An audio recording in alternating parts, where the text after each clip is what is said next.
Shalom jemaat. Hari ini bersyukur kita boleh beribadah lagi, baiknya ada di tempat ini secara onsite maupun teman-teman semuanya yang secara online. Kita bersyukur karena kita sedang menantikan Tuhan dan Tuhan hadir untuk boleh menyapa kita melalui kebenaran firman-Nya. Saya undang kita untuk tundukkan kepala, kita mau datang kepada Tuhan sebelum kita membaca akan bagian firman ini. Kami datang kepada Engkau ya Tuhan, menanti-nantikan bagaimana Engkau berbicara kepada kami, menasihati, menegur kami, menguatkan kami dan memberikan petunjuk bagaimana kami hidup dengan lebih baik dan lebih baik terus menerus sampai kami serupa dengan Engkau. Kami akan mendapatkan kekuatan yang baru dalam menjalani kehidupan tatkala kami melakukan segenap perintah-perintah-Mu ya Tuhan.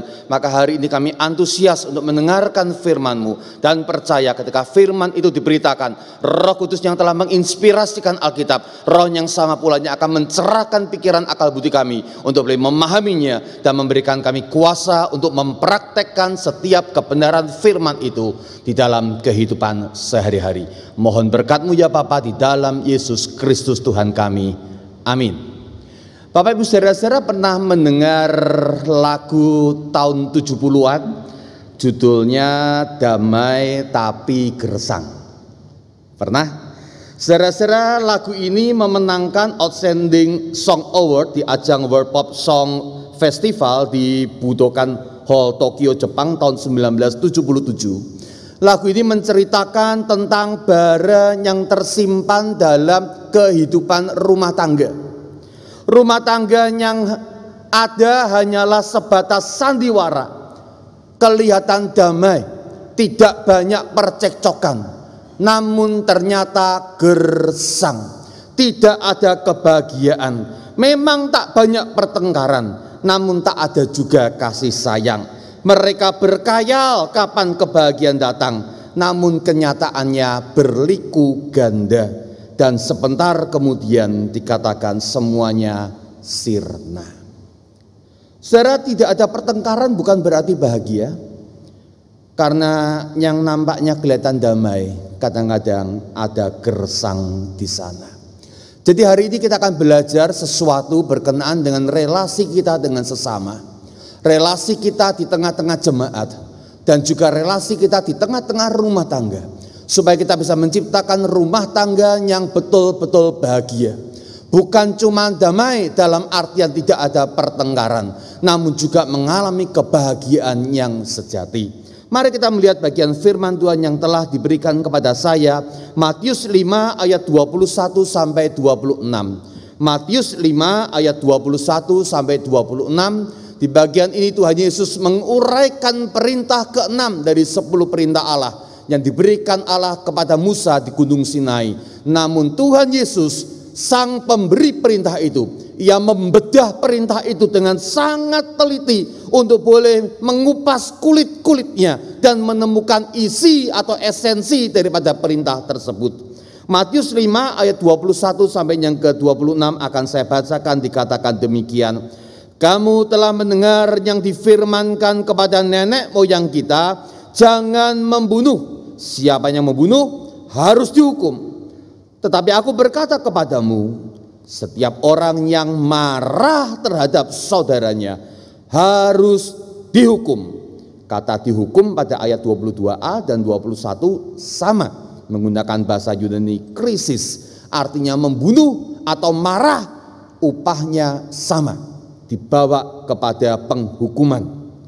Siapa yang berkata kepada saudaranya kafir harus dihadapkan kepada mahkamah agama, dan siapa yang berkata jahil harus diserahkan ke dalam neraka yang menyala-nyala.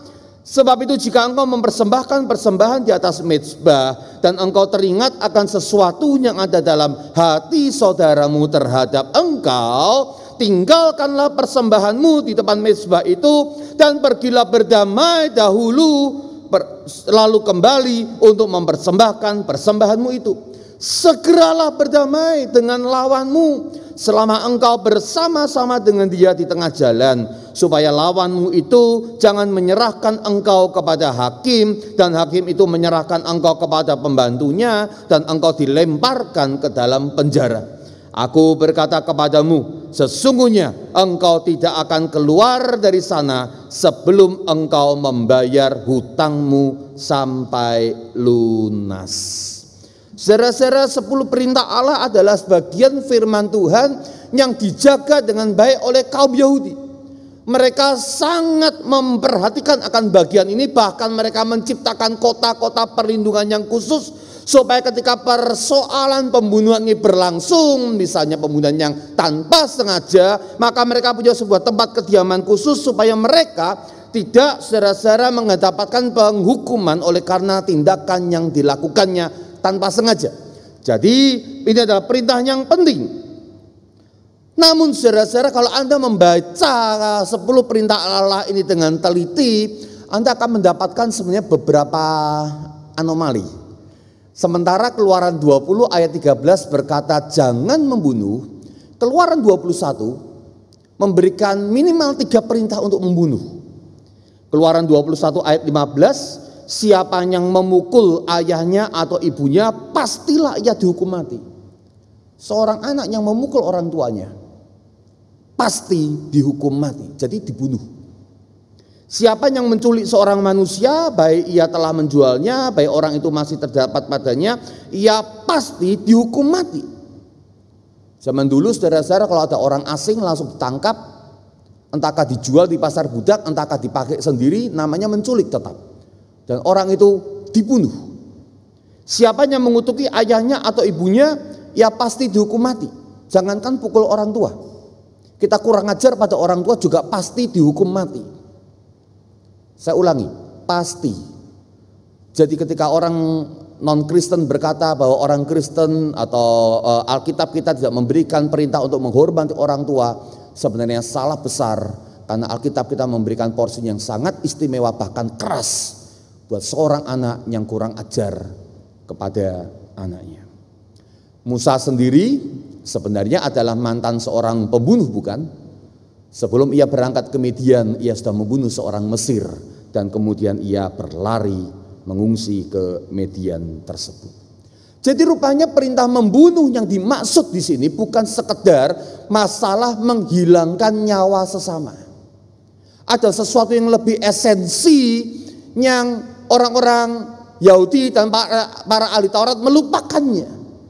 Bahwa berkan persoalan menghilangkan nyawa manusianya membuat seseorang itu kemudian harus menghadapi hukuman daripada Allah. Namun ada sesuatu yang jauh lebih penting. Masih Keluaran 21 akan saya bacakan ayatnya yang ke-12 misalnya. Ya, ini memberikan tafsiran yang sebenarnya penting mengenai perintah jangan membunuh ini. Siapa yang memukul seseorang, Keluaran 21 ayat 12, sehingga ia mati, pastilah ia dihukum mati. Tetapi jika pembunuhan itu tidak sengaja, melainkan tangannya ditentukan Allah melakukan itu, maka akan menunjukkan bagimu suatu tempat kemana ia dapat lari.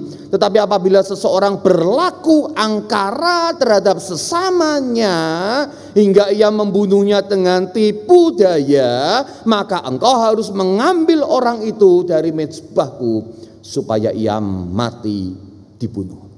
Rupanya ada perbedaan antara membunuh dengan tidak sengaja dan membunuh dengan intensional.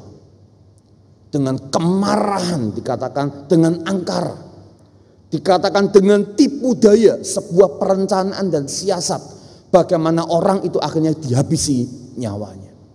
Rupanya yang paling penting bukan sekedar menghilangkan nyawa, karena kalau menghilangkan nyawa untuk tujuan yang benar atau yang ditentukan oleh Allah, it's okay. Bahkan kalau kita membunuh tidak sengaja, ayat 13 tadi dikatakan juga nggak ada masalah. Atau minimal diberikan pada sebuah tempat yang namanya kota perlindungan, supaya ia saudara-saudara tidak dinyatakan tidak harus dibunuh, mendapatkan hukuman untuk dibunuh. Namun ada sesuatu yang penting, rupanya saudara-saudara ada sesuatu yang membuat seseorang melakukan pembunuhan yang terencana, terstruktur dan disengaja ini.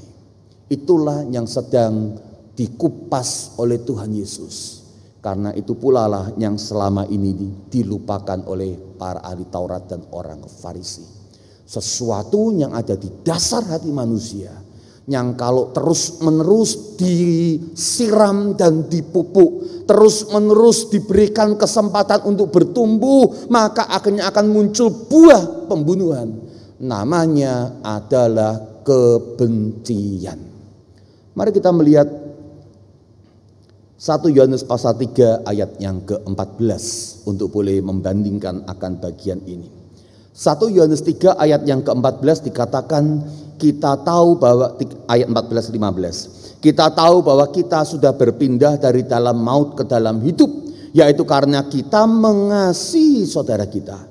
Barang siapa tidak mengasihi, ia tetap di dalam maut. Setiap orang yang membenci saudaranya adalah seorang pembunuh manusia. Dan kamu tahu bahwa tidak ada seorang pembunuh yang tetap memiliki hidup yang kekal di dalam dirinya. Saya ulangi 15a. Setiap orang yang membenci saudaranya sebenarnya adalah seorang pembunuh manusia. Kompas TV 3 Februari 2021 memberikan sebuah pemberitaan yang menarik. Seorang suami dikabarkan di Kepulauan Riau tega menghabisi nyawa istrinya sendiri hingga tewas. Penyebabnya diduga hanya karena sang suami tidak dibelikan sepatu untuk bekerja. Lalu pasangan itu terlibat cekcok, sang suami tersulut emosi, mencekik sang istri, kemudian membenamkan kepala istrinya itu ke ember hingga tewas. Setelah melakukan perbuatannya, pelaku langsung mendatangi kantor polisi terdekat untuk menyerahkan diri. Menurut Anda persoalannya apakah sekedar sepatu? Pasti tidak. Ada sesuatu yang telah menumpuk di hati sang suami. Diawali mungkin dari kekecewaan oleh karena tidak diperlakukan dengan baik, tidak dihormati dengan baik, tidak dipedulikan akan kehidupannya dan segala situasinya. Maka akhirnya urusan sepatu yang kecil menjadi urusan yang besar. Saudara tahu untuk mencekik itu membutuhkan sebuah tekad yang kuat. Kalau membunuh pakai pisau atau pakai pistol, ya begitu emosi langsung jep, beres. Tapi mencekik itu membutuhkan tekad yang kuat. Ketika istrinya sedang berkelahi dengan istrinya, lalu dia cekik istrinya. Dan ketika istrinya meronta-ronta, dia tetap tekan akan leher istrinya itu. Dan ketika tidak berhasil untuk membunuh istrinya, dia lihat ada ember yang berisi dengan air, dibenamkan kepala istrinya itu. Dan sementara meronta-ronta, dia terus benamkan kepala istrinya. Kebencian yang selama ini dipendam, hari itu kemudian muncul, terluap keluar dan menghasilkan sebuah tindakan yang sangat intensional. Tekad yang kuat, dicekik sampai mati, nggak mati masukin ember supaya istrinya itu dipastikan mati. Dan setelah itu ia menyerahkan diri ke kepolisian. Saudara-saudara, esensi pembunuhan adalah kebencian yang ditumpuk terus menerus dan pada akhirnya membuahkan sebuah pembunuhan. Kalau akarnya tidak dibereskan, buahnya suatu ketika akan muncul juga. Maka supaya memastikan buah itu tidak muncul, perlulah untuk diurus akarnya. Nah, saudara-saudara, di sini kita melihat bagaimana Yesus kemudian menunjukkan 3 manifestasi daripada pembunuhan batin atau kebencian ini. Nah, dikatakan kebencian adalah sama dengan pembunuhan atau seorang pembunuh manusia. Ada 3 manifestasi. Yang pertama adalah dikatakan orang yang marah kepada saudaranya. Tidak cukup harus memukul. Anda marah kepada saudaramu, bicara dengan saudara luas sesama, bicara dengan saudara seiman di dalam gereja, atau bicara dalam sebuah lingkup yang lebih kecil, yaitu saudara kandung atau saudara seisi rumah. Orang yang marah dikatakan akan dibawa kepada penghakiman atau akan dihukum. Saudara-saudara, marah semacam apa yang dimasukkan di dalam ayat ini? Kata marah di dalam bahasa Yunani ada 2 macam, saudara-saudara. Yang pertama itu tumos. Tumos itu digambarkan marah seperti kertas, ya. Kebakar, kertasnya habis, hilang, saudara-saudara. Marah yang sesaat dan setelah itu kemudian dilupakan. Tapi ada marah dengan menggunakan kata orge, artinya marah seperti bara api. Sebuah kemarahan yang terus meluap-luap dan berkobar tidak bisa dihentikan dalam jangka panjang dan semakin lama semakin panas. Itulah kata yang digunakan Yesus pada bagian ini. Orgisestai menggunakan kata orge artinya adalah melampiaskan emosi. Saudara, Yesus beberapa kali marah. Ya, marah ketika di Bait Allah Yerusalem. Ya, saudara-saudara, juga sempat memarahin para muridnya. Namun bukan marah dalam artian orgisestai. Ada marah yang benar, ada marah yang salah. Marah yang membuat emosi itu mengendalikan hidup Anda. Itulah marah yang disebut sebagai pembunuh manusia dan harus dihukum. Namun marah karena sebuah tujuan secara pedagogis, artinya lebih penting tujuannya daripada mengumbar emosinya. Kita menunjukkan kemarahan untuk mendidik dan kita tetap take control daripada emosi kita. Itu bukan dimaksud, itu yang tidak dimaksud di dalam bagian ini. Marah yang tidak kehilangan tujuan pedagogisnya. Saudara-saudara, holy anger, kemarahan yang kudus, itu adalah kemarahan yang oke. Namun holy anger, marah sepenuh-penuhnya sampai kita dikuasai dengan emosi. Sampai orang lihat muka kita, kesetanan. Tahu artinya kesetanan? Mukanya mirip setan. Kesetanan, kesetanan. Itulah saudara-saudara kemarahan yang akhirnya menimbulkan luka di hati orang-orang. Walaupun maksudnya baik. Berapa banyak orang tua memarahin anaknya katanya maksudnya baik, tapi anaknya tahu ini marahnya sudah enggak benar ini. Meluap-luap. Yang penting puas karena dia kesal. Saudara-saudara, orang kalau disakiti perasaannya atau merasa enggak nyaman, dia kesal. Dan ketika kesal itu kemudian menguasai akan hidupnya, maka kemudian ia diekspresikan dalam sebuah kemarahan yang meluap-luap. Jadi sebenarnya sekedar meluap, melampiaskan kekesalannya. Dalam tanda kutip, balas dendam. Kamu sudah mengganggu kenyamanan saya. Kamu sudah mengambil damai sejahtera dalam hati saya. Sekarang saya balas, saya akan ambil damai sejahtera dalam hatimu. Dia biarkan emosi itu kemudian menguasai akan hidupnya. Orang macam ini harus dihukum. Kata harus dihukum di sini, saudara-saudara, merujuk pada penghukuman yang dilakukan oleh pengadilan gerbang kota.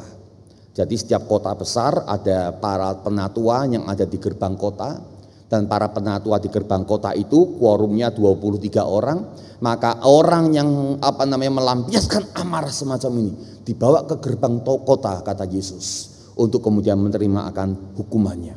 Para tua-tua kota menjadi hakimnya. Tepat saja saudara-saudara, yang kedua adalah sebuah ekspresi bukan saja menunjukkan kemarahannya, tapi kemudian menghinakan saudaranya. Kata raka yang ada di dalam ayat 22 ini, saudara-saudara, terjemahan yang lebih tepat sebenarnya saudara-saudara adalah sebuah kata-kata hinaan yang mengatakan dasar otak kosong. Ya, kamu tuh kayak kentut aja, tahu kentut? Enggak kelihatan mukanya tapi ada rasanya. Kamu tuh cuma bikin kesel.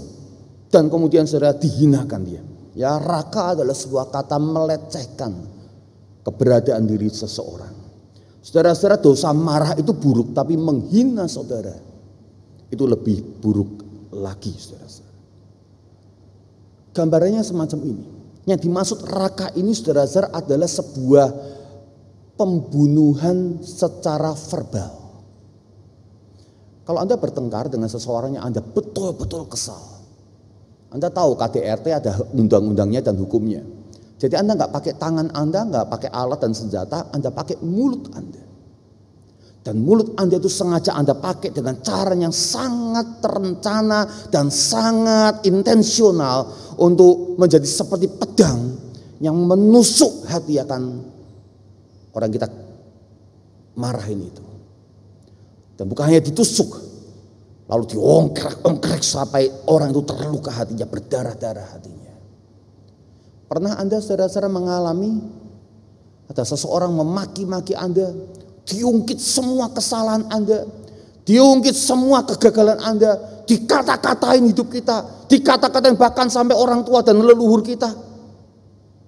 Atau mungkin Anda yang melakukannya. Saudara-saudara, inilah yang dimaksud dengan raka.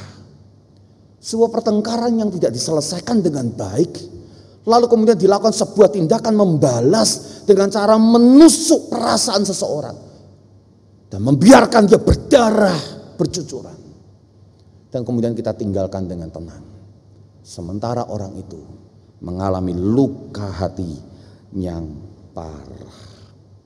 Hawa pembunuhan, kalau suka film silat saudara-saudara ya, muncul saudara-saudara ketika orang itu melakukannya. Saudara-saudara, kadang-kadang yang ngomong itu nggak ngerasa ya, cuman diomong gitu aja kok, saya nggak pukul. Halo, apakah ada di antara kita, baik yang di sini maupun yang mengikuti ibadah melalui online, punya perasaan yang sama? Coba diingat, adakah dalam hidup kita pernah terluka demikian dalam hanya oleh kata-kata? Mungkin orang tua kita, mungkin suami atau istri kita, atau bahkan anak kita yang berkata kurang ajar kepada kita. Makanya tidak heran Keluaran 21 mengatakan seorang anak yang kurang ajar kepada orang tuanya, mengutuki orang tuanya, cuman pakai kata-kata, dia harus dihukum. Menggunakan istilah dibawa ke Sanhedrin, artinya pengadilan agama. Kali ini bukan cuma 23 penatua kotanya menghakimin, namun 71 ahli Taurat dan orang Farisi. Dia yang harus mengatakan kamu memang sudah melanggar hukum Tuhan sekarang. Yesus sedang menaikkan intensitas daripada kesalahan seseorang yang mulai dari mengumbar emosi, lalu kemudian melukai perasaan seseorang yang dia benci tersebut.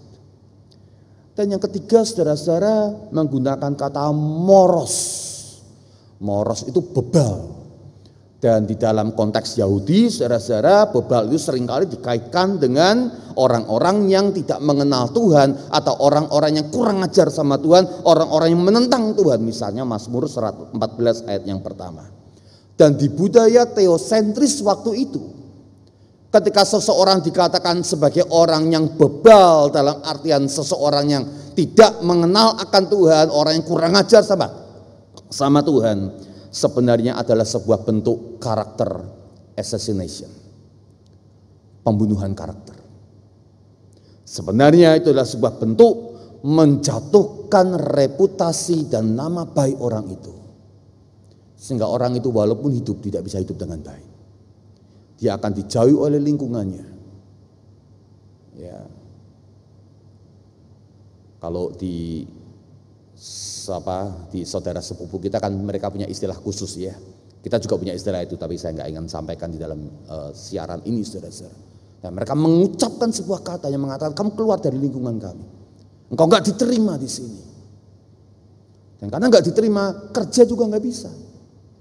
Karena orang-orang akan menjauhi dia. Dan karena dia tidak diterima secara sosial, bahkan untuk berteman pun mungkin dia akan mengalami kesulitan.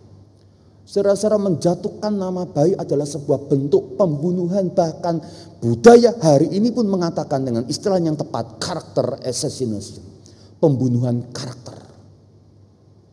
Berapa kali kita melakukannya saudara? Enggak harus sama orang luar, kadang-kadang di dalam gereja pun kita melakukannya, bukan? Kita nggak berani bicara langsung kepada seseorang, lalu kita mengatai orang itu, membunuh karakternya di depan orang-orang yang di sekelilingnya, biar mati hidupnya, biar mati pekerjaannya, biar mati hubungan sosialnya, biar orang-orang menjauhi akan dia. Inilah sebuah bentuk pembunuhan yang lebih berat lagi, sehingga Tuhan Yesus mengatakan orang yang melakukan moron harus dibawa kepada pengadilan Tuhan dan dimasukkan ke dalam Gehenna atau neraka. Gehenna menunjuk sebuah tempat di luar kota Yerusalem, tempat pembuangan sampah, di mana barang-barang yang gak berguna dan orang-orang gak berguna dimasukkan sana. Orang kusta ada di sana, Mereka nggak boleh ke pintu kota, nggak boleh di tengah-tengah keramaian, bahkan di jalan raya menuju kota juga nggak boleh. Mereka tinggalnya di Gehenna, tempat orang-orang yang tersingkirkan itu. Dan Yesus seolah-olah mengatakan, kamu ingin membuang orang dari komunitas, engkau juga akan mengalami hal yang sama. Dibawa ke Gehenna, dikucilkan dari masyarakat. Jadi jangan membunuh. Sebenarnya membicarakan sesuatu yang jauh lebih esensial. Saudara, seringkali kalau kita datang kepada Tuhan dan kemudian dibacakan 10 perintah Allah, kita merasa aman saja. Saya enggak berzina, saya enggak mencuri, apalagi membunuh. Sebentar. Engkau paham enggak apa artinya jangan membunuh? Ketika engkau membunuh secara enggak langsung, dengan kemarahan yang meledak-ledak. Engkau membunuh secara enggak langsung, dengan kata-kata yang menyakitkan. Engkau membunuh secara tidak langsung dengan membunuh akan karakter seseorang. Engkau berdosa secara serius di mata Allah.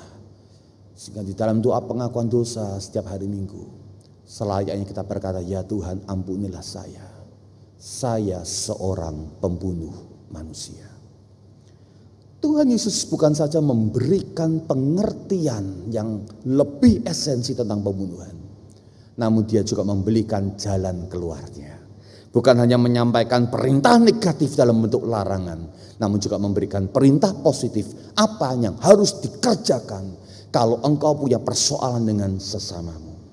Saudara-saudara, jawabannya adalah melakukan rekonsiliasi, pemulihan hubungan. Firman Tuhan berkata, barang siapa datang kepada Tuhan ke altar kebaktian atau doa pribadi kepada Tuhan, namun kemudian ia teringat ada seseorang yang menaruh kesal dan dendam, tinggalkan mezbahmu. Rupanya hubungan kita dengan sesama diperhitungkan oleh Allah ketika kita akan mendatangi atau membangun hubungan dengan Allah. Allah tidak suka kita membangun hubungan dengan Allah sementara kita mengabaikan hubungan dengan sesama. Justru engkau menjadi orang Kristen yang sejati ketika engkau bisa menunjukkan hubungan yang baik dengan sesama, ketika engkau mengasihi sesama. Apa jadinya orang Kristen kalau merasa benar di hadapan Allah, tapi terus-menerus hidupnya melukai orang-orang di sekelilingnya, bahkan keluarganya sendiri sekalipun, bahkan di dalam tubuh Kristus sekalipun. Apa artinya jadi orang Kristen? Jadi Tuhan berkata, kamu mau bikin hubungan dengan saya? Bagus. Tapi jangan bikin hubungan dengan saya sebelum kau bereskan hubunganmu dengan sesama. Tinggalkan mezbah. Bereskan hubunganmu dengan sesama. Saudara menggunakan istilah persembahan. Kalau persembahan itu sebenarnya saudara-saudara, kalau Anda datang kepada Tuhan di masa bangsa Yahudi itu membawa burung tekukur atau membawa domba kah. Lalu Anda letakkan tangan itu kepada burung tekukur, merpati atau domba itu, menunjukkan bahwa sekarang dosa saya pindah ke sana, baru kemudian dia dikorbankan kepada Tuhan. Bagaimana mungkin saudara-saudara kita datang kepada Tuhan dengan hati yang penuh dengan celah? Enggak diterima domba atau tekukur itu. Persembahan adalah perwakilan diri kepada Allah. Dan bagaimana mungkin kita datang kepada Allah kalau kita belum beres hidup kita? Saudara ingat ya, kasusnya bukan saudara-saudara sekedar masalah saya dengan dia musuhan. Enggak. Kasusnya bukan sekedar masalah siapa yang salah. Tahu saudara-saudara mengapa kita harus tinggalkan persembahan dan datangin orang itu? Dikatakan saudara-saudara, ya mana dia? Ayatnya yang ke ke-25 itu, ya. 24-25 akan saya bacakan sekali lagi. Tinggalkanlah persembahanmu di depan mezbah itu dan pergilah berdamai dahulu dengan saudaramu, menggunakan kata saudara. Lalu kembali untuk mempersembahkan persembahan itu. Segeralah berdamai dengan lawanmu. Selama engkau bersama-sama dengan dia di tengah jalan, supaya lawanmu itu jangan menyerahkan engkau kepada hakim dan hakim itu menyerahkan engkau kepada pembantunya dan engkau dilemparkan ke dalam penjara. Ya, aku berkata kepadamu, sesungguhnya engkau tidak akan keluar dari sana sebelum engkau membayar hutangmu sampai lunas. Ya. Oh sorry, ayat 23. Sebab itu jika engkau mempersembahkan persembahan itu di atas mezbah dan engkau teringat akan sesuatu yang ada dalam hatimu, betul ngomongnya gitu? Enggak. Engkau teringat akan sesuatu yang ada di dalam hati saudaramu terhadap engkau. Jadi bukan kita yang punya ganjelan, bukan kita yang sakit hati, tapi orang itu. Sehingga orang itu yang sebenarnya awalnya saudara, namun karena kita marah, kita melukai hatinya, bahkan kita membunuh karakternya, dia dongkol. Ada ganjelan di hatinya. Lalu ketika Anda datang kepada Tuhan, Roh Kudus mengingatkan Anda, jangan-jangan dia kesal sama saya ya. Kemarin saya ngomong gitu, dia tersinggung apa enggak ya? Belum tentu dia tersinggung. Karena menggunakan tata bahasanya menggunakan modus subjunctif, saudara-saudara. Ya, teringat itu menggunakan modus subjunctif artinya adalah sesuatu yang masih sebagai kemungkinan, belum tentu benar, tapi berpotensi benar. Teringat tuh jangan-jangan dia kemarin tersinggung sama saya ya. Waduh, kemarin saya marahin agak keterlaluan. Jangan-jangan dia masih kesal sama saya. Lalu Tuhan mengatakan, tinggalkan mezbahmu, datangi orang itu, berdamailah, rekonsiliasi, bangun hubungan kembali. Saudara, kalau Anda ingin hidup Anda menjadi demikian indah dan bahagia, di dalam setiap komunitas yang diberikan Tuhan dalam hidup Anda, saya yakin Tuhan memberikan Anda suami atau istri untuk membuat Anda lebih bahagia dalam hidup ini. Namun bukankah pertengkaran-pertengkaran kecil yang makin lama makin besar dan tidak pernah diselesaikan, kita anggap ya dia bisa selesaikan sendiri. Apaan sih kok gitu dibikin lama-lama? Dan kita merasa tidak bertanggung jawab untuk luka yang telah kita timbulkan pada seseorang. Maka akhirnya pernikahan yang seharusnya bahagia dan indah menjadi rusak. Hati sudah cerai, hukum memang belum. Apa artinya? Engkau harus berdamai. Berdamai itu bukan dimulai dari orang yang salah. Berdamai itu dimulai dari orang yang waras. Kalau orang Jawa bilang itu sing waras ngalah. Yang teringat akan sesuatu. Jangan-jangan dia punya ganjelan pada saya. Engkau yang sadar, engkau yang datang kepada Tuhan. Halo, Anda orang Kristen?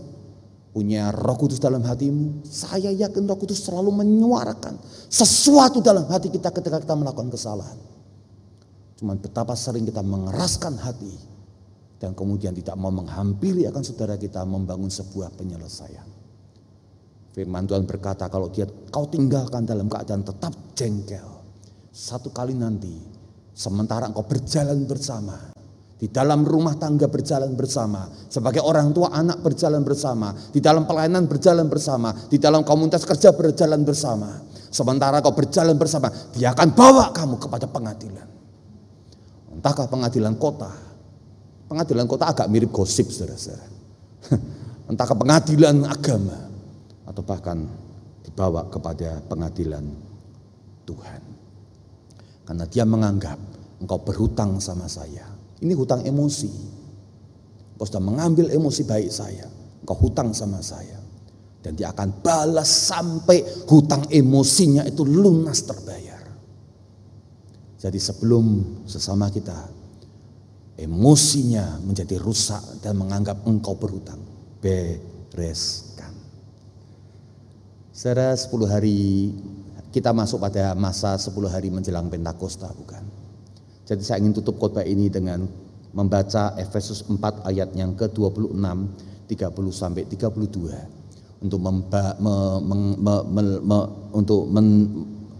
menunjukkan bagaimana hal yang sama juga dikembangkan oleh Paulus dan dikaitkan dengan Roh Kudus yang diberikan Tuhan di dalam setiap Anda dan saya sebagai orang-orang percaya.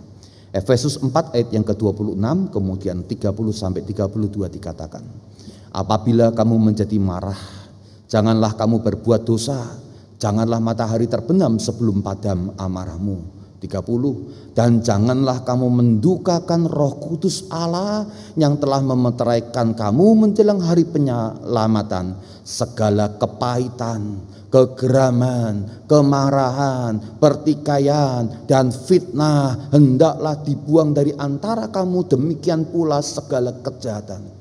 Ternyata mendukakan Roh Kudus di dalam konteks bagian ini dikaitkan dengan bagaimana kita melakukan duka atau melakukan sebuah kesalahan kepada sesama, merusak hubungan dengan kepahitan, kegeraman, kemarahan, pertikaian, dan fitnah.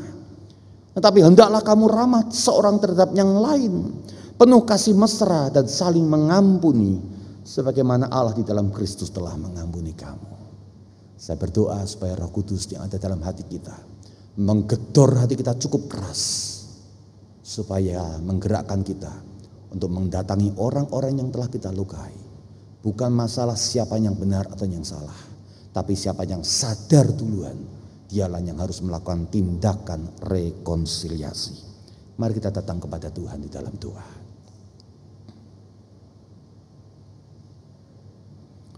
Hari ini firman Tuhan tidak bertanya apakah engkau terluka.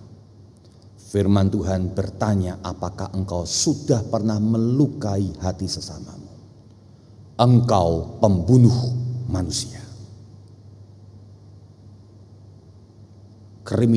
Kriminal rohani.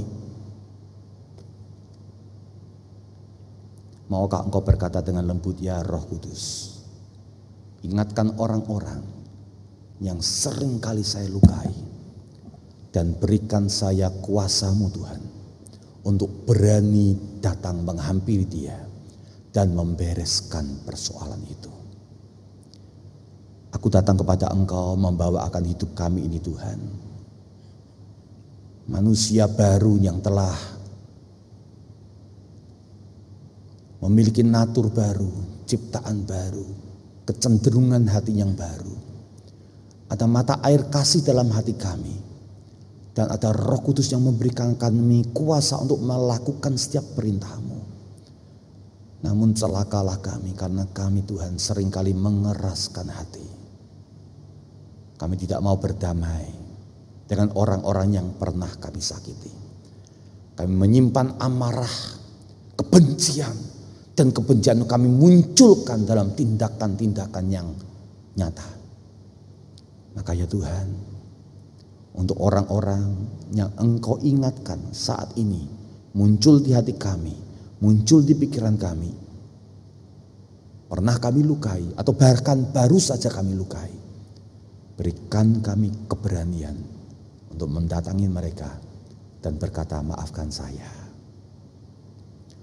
Dan tatkala itu dikerjakan, tatkala firman Tuhan dipraktekkan, maka sungguh berkat Tuhan akan turun. Hatimu akan damai, rumah tanggamu akan damai, tempat kerjamu akan damai, gerejamu akan damai, dan banyak perkara dalam hidupmu akan menjadi surga. Karena damai sejahtera yang sejati itu turun, bukan damai tapi gersang, tapi damai yang hidup subur, penuh dengan kebahagiaan, bunga di sana sininya. Karena engkau menjadi pelaku-pelaku firman. Diberkati setiap hati yang menyimpan firman dalam hidupnya dan mempraktekkan di dalam kesehariannya. Dalam Yesus Kristus kami berdoa. Amin.